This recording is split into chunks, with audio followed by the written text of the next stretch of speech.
ચોમાસાની વિદાય.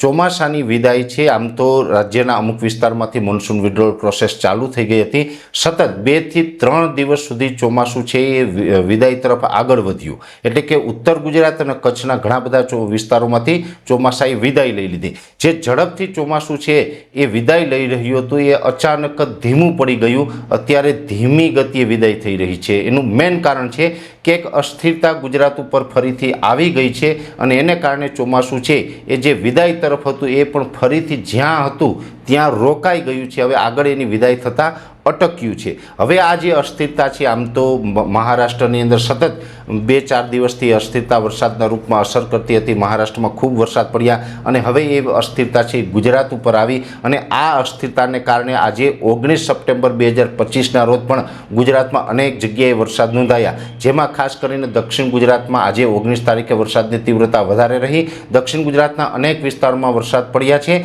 જેમાં ખાસ સુરતની અંદર આની તીવ્રતા વધારે જોવા મળી. સૌરાષ્ટ્રની અંદર પણ દરિયાઈ કાંઠાના ઘણા બધા સેન્ટરોમાં આજે વરસાદ નોંધાયા.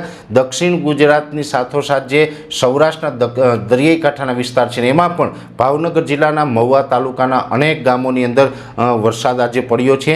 અત્યારે તમે જે વિડીયોમાં જોવો છો એ પ્રકારના વરસાદ પડ્યા. જ્યાં પડ્યા ત્યાં તોફાની વરસાદ પડી ગયા છે. ગાજવીજ પણ જોવા મળી અને તીવ્રતા સાથે વરસાદ જોવા મળ્યા.